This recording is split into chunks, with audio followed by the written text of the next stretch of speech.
திருவள்ளூர் மாவட்டம் ஆரம்பாக்கத்தில் 8 வயது சிறுமியை பாலியல் வன்கொடுமை செய்த நபரை போலீசார் கைது செய்தனர். ஆரம்பாக்கத்தைச் சேர்ந்த சிறுமியை இளைஞர் ஒருவர் கடத்திச் சென்று பாலியல் வன்கொடுமை செய்த சம்பவம் பெரும் அதிர்ச்சியை ஏற்படுத்தியது.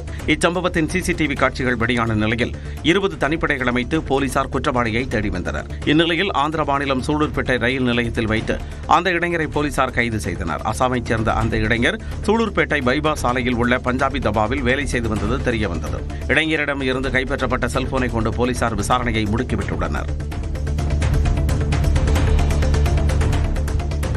சவாலான வழக்கையும் கூட தமிழக காவல்துறை திறம்பட கையாளும் என சிறுமி வழக்கின் கைது நடவடிக்கை நிரூபித்துள்ளதாக வடக்கு மண்டல ஐஜி அஸ்ரா கார்க் தெரிவித்துள்ளார். விசாரணை பாதிக்கும் என்ற காரணத்தால் கைதான நபரின் பிற விவரங்களை தற்போது கூற இயலாது எனவும் அவர் விளக்கமளித்தார். அவரோட அடையாளம் நம்ம தேடப்பட்ட குற்றவாளிக்கு எதிரிக்கு மேட்ச் ஆகுது.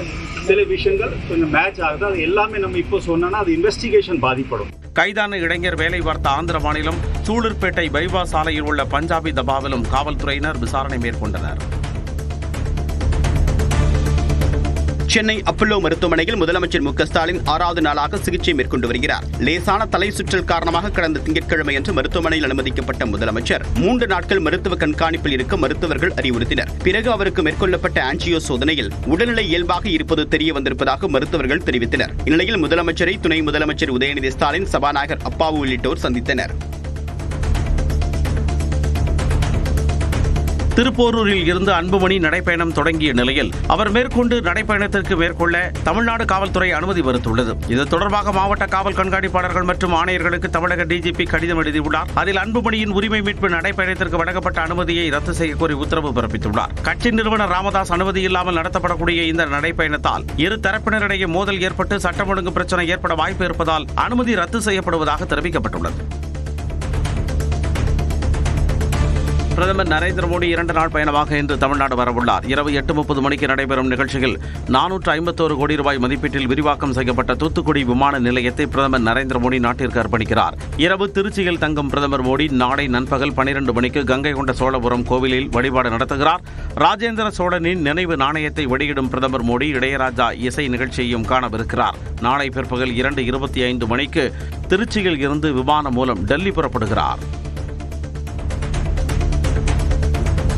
பிரதமர் மோடியின் தமிழ்நாடு வருகையை ஒட்டி தூத்துக்குடி மற்றும் திருச்சியில் பலத்த பாதுகாப்பு போடப்பட்டுள்ளது. தூத்துக்குடி விமான நிலையத்தில் 452 கோடி ரூபாய் மதிப்பீட்டில் கட்டப்பட்டுள்ள புதிய முனையத்தை பிரதமர் மோடி திறந்து வைக்கிறார். இதனையொட்டி தூத்துக்குடி விமான நிலையத்தில் 5 அடுக்கு பாதுகாப்பு போடப்பட்டுள்ளது.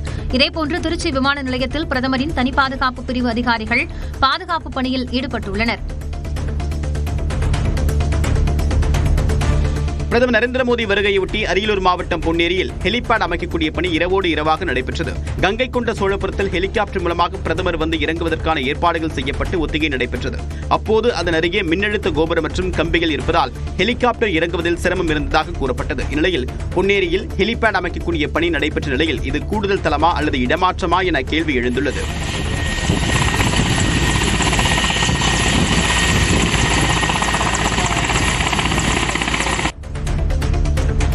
தமிழ்நாடு வரக்கூடிய பிரதமர் நரேந்திர மோடி ஞாயிற்றுக்கிழமை அன்று பிரசித்தி பெற்ற பிரகதீஸ்வரர் கோவிலுக்கு சென்று வழிபாடு மேற்கொள்கிறார். அப்போது அவருடைய சொந்த தொகுதியான வாரணாசியிலிருந்து கொண்டு வரப்படக்கூடிய கங்கை நீர் மூலமாக பிரகதீஸ்வரருக்கு சிறப்பு அபிஷேகம் செய்யப்பட உள்ளது. சாமி தரிசனம் செய்யக்கூடிய பிரதமர் கோவிலில் அமர்ந்து சில நிமிடங்கள் தியானம் செய்ய உள்ளதாக தகவல் வெளியாகியுள்ளது. இந்நிலையில் அரியலூரில் அமைக்கப்பட்டிருக்கூடிய ஹெலிபேடில் ஹெலிகாப்டரை இறக்கி அதிகாரிகள் சோதனை மேற்கொண்டனர்.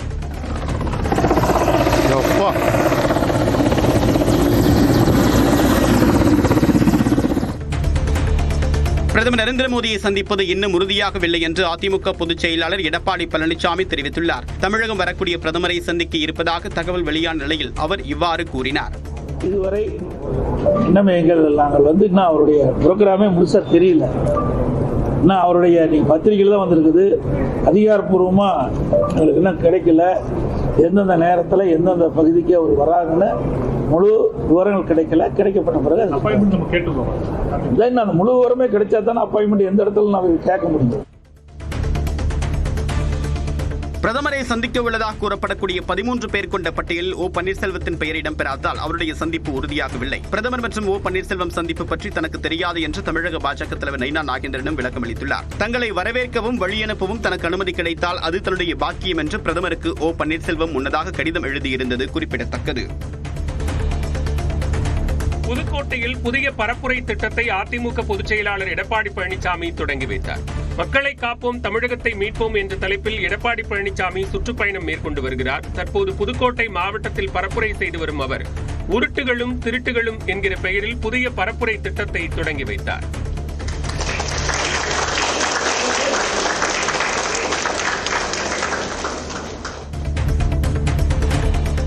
புதுக்கோட்டையில் புதிய பிரச்சார திட்டத்தை தொடங்கிய அதிமுக பொதுச் செயலாளர் எடப்பாடி பழனிசாமி தேர்தல் வாக்குறுதிகளை திமுக நிறைவேற்றவில்லை என்று குற்றம் சாட்டினார். இதை 525 அறிவிப்புகள் திராவிட முன்னேற்ற கழகத்தின் சார்பாக 2021 வெளியிட்டிருக்காங்க. அவர் சொல்வது என்ன? முதலமைச்சர் கூட அமைச்சர் வரை 99% அறிவிப்புகள் நிறைவேற்றப்பட்டதாக செய்தியில் வெளியிட்டிருக்காங்க. அதுல இதை கொடுக்கிறோம், எல்லாத்துக்கும் முன்னாடி தான் கொடுக்கிறோம். இது யாரும் ஏமாற்றி சொல்லல. இதுல அவருக்கு என்ன தெரியுமோ அவர்கள் அதை வெளிப்படுத்துவார். மாநிலங்களவை எம்பியாக நடிகரும் மக்கள் நீதி மய்யத்தின் தலைவருமான கமல்ஹாசன் பதவியேற்றார். மாநிலங்களவை எம்பியாக அவர் தமிழில் உறுதிமொழி ஏற்றுக்கொண்டார். நான் இப்போது ஏற்கவிருக்கும் கடமையினை நேர்மையாக நிறைவேற்றுவேன் என்றும் விழிமைய முறைமையுடன் உறுதி கூறுகிறேன். வணக்கம். அதனைத் தொடர்ந்து திமுக சார்பில் வழக்கறிஞர் பி. வில்சன், கவிஞர் சல்மா, SR சிவலிங்கம் ஆகியோரும் மாநிலங்களவையில் தமிழில் உறுதிமொழி எடுத்து பதவியேற்றுக் கொண்டனர். பீகார் வாக்காளர் பட்டியல் சிறப்பு திருத்தத்தை கண்டித்து நாடாளுமன்ற வளாகத்தில் எதிர்க்கட்சிகள் பேரணியில் ஈடுபட்டனர். காங்கிரஸ் தலைவர் மல்லிகார்ஜுன கார்கே, ராகுல் காந்தி, பிரியங்கா காந்தி உள்ளிட்ட பலரும் கலந்து கொண்டனர். மகாத்மா காந்தி சிலை அருகே கூடிய அவர்கள் வாக்காளர் பட்டியல் சிறப்பு திருத்தம் என்று எழுதப்பட்ட காகிதங்களை கிழித்து குப்பை தொட்டியில் வீசினர்.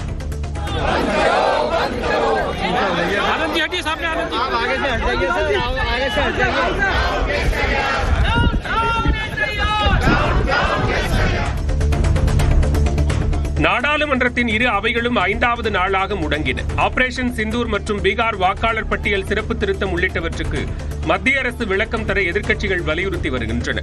அந்த வகையில் 5வது நாளாக மக்களவை கூடியதும் எதிர்க்கட்சிகள் தொடர்ந்து முழக்கங்களை எழுப்பின. இதனால் நாள் முழுவதும் அவை ஒத்திவைக்கப்பட்டது. இதேபோன்று எதிர்க்கட்சிகள் அமளியில் ஈடுபட்டதால் மாநிலங்களவையும் நாள் முழுவதும் ஒத்திவைக்கப்பட்டது. பீகாரில் 65 லட்சம் வாக்காளர்கள் நீக்கப்பட்டுள்ளதாக இந்திய தேர்தல் ஆணையம் தெரிவித்துள்ளது. வாக்காளர் பட்டியல் சிறப்பு திருத்தம் தொடர்பான விவரங்களை வெளியிட்ட தேர்தல் ஆணையம் உயிரிழந்த 22 லட்சம் பேர் பட்டியலில் இருந்து நீக்கப்பட்டுள்ளதாகவும் தெரிவித்துள்ளது.